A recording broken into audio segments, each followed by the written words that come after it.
Hello and good morning students, children. We continue with our lesson number 10, Transport and Communication. Already in the past 2 weeks we have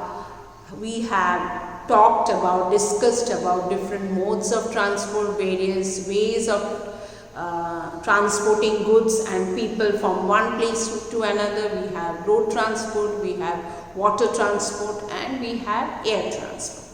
Can you tell me, children, which transport is called the lifeline of India? Yes, you are correct. It is railways, because they carry thousands and thousands of people every day in various parts of India. Children, can you tell me what do the highways, how do they connect? Yes, you are correct. Highways connect different capitals of the states and also the important towns and cities of a state, from one state to another. In highways, they run from one state to another.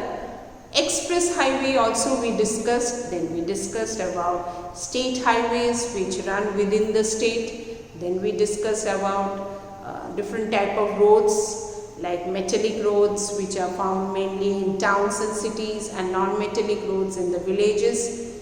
Then we discussed also, and I showed you the first railway carriage, and then we talked about the bullet trains which are about to come into India. Then we also have metro trains, or the trains that run underground, and we discussed that in some parts of India, they run a certain portion under the ground and then they come above the ground. Then in waterways, which is one of the cheapest mode of transport, because, yes, you are correct, because you don't have to build any way for it, means like roads or any other tracks for waterway transport. Water transport is very important for carrying heavy goods from one place to another, far off places from one country to another.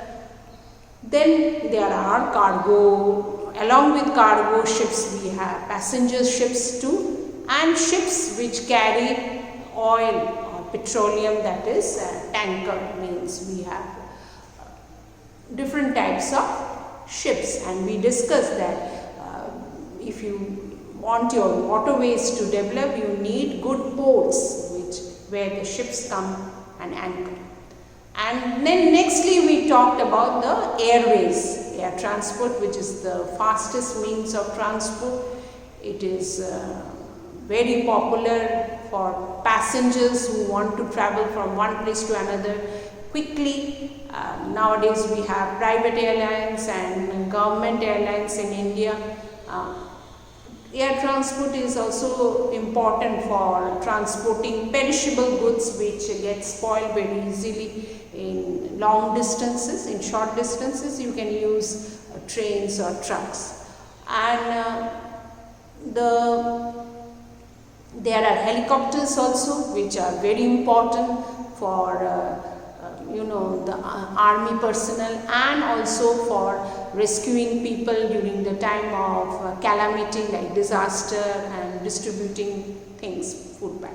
So this is all about transport system, which is very important part and parcel of our life. Similarly, means of communication is also a very important way and of keeping in touch with people, like vehicles are needed when you have to go from one place to another for your job, for your work, or maybe for social visiting, or maybe other purpose, for business purpose. Similarly, communication is very important in this modern world. Why modern world? In the olden times also, communication was important. When people are there, they want to communicate, they want to talk. You see, when two people are sitting together, you won't see that they are just sitting quiet and looking at each other. They talk, they communicate. So communication is very important. Now, how did people in the olden days communicated? You are correct. You must have seen in some movies or in some shows that how people communicated with the help of their other people. They used to carry the post from one place to another, and also with the help of animals, especially the birds. You must have seen pigeons carrying letters from one place to another. So in this way things changed, because it took a lot of time, and pigeons or any other birds carrying the post from one place to another, it will take a lot of time. You don't know whether it is delivered properly. Slowly things change. People started taking interest and thinking about it, showing their intelligence. They started discovering and inventing various modes of communication, and slowly we had telephone.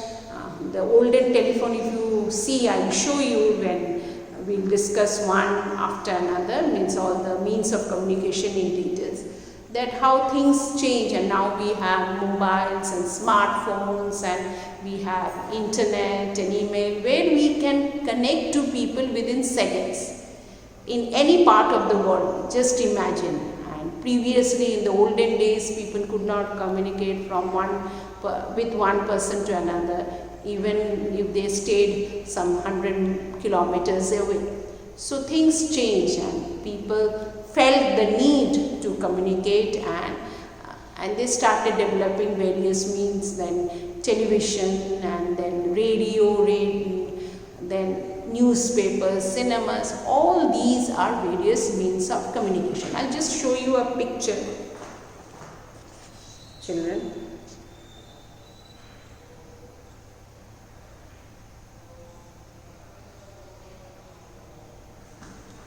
As you can see, that in olden days, people sending a letter with the help of a bird, and then you have letters, then you have, things are changing, isn't it, children? From pigeon to, you have the postal services, where you drop the letter. From there, people started calling each other, and now you have emails. Children, even letter writing has gone through a lot of change. People now communicate with each other with emails and other means of, quick means of communication. You have all sorts of social media where you can send chats, and you talk and you call people. So from pigeon, from animal to letters to talking to each other in smartphone. You can see people talking to each other. This is a communication. And then coming to email, where you can send a person a message within a second, because letters will take some time, 1 or 2 days. So in this way there is a rapid change, and of course the change took hundreds and hundreds of years, from taking the post on legs or with the help of birds. People even used to walk, in the olden days, those posts, they used to walk miles after miles carrying the messages, like during the time of kings also, they used to beat the trumpet and inform people. But now you have, within a second, any leader or the prime minister or the president wants to send a message to the countrymen, within second on the TV channels or in the social media, they can inform everything. So these are the different modes or means of communication, like postal services, telephone also a lot of changes, television, that also a lot of changes, radio, newspaper and magazine, internet and email and cinema. So these are the different means of communication which we are going to discuss. Postal service, telephone, television, radio, newspaper and magazine, internet and email and cinema. Okay, so coming models we are going to discuss about it. Thank you, Jay.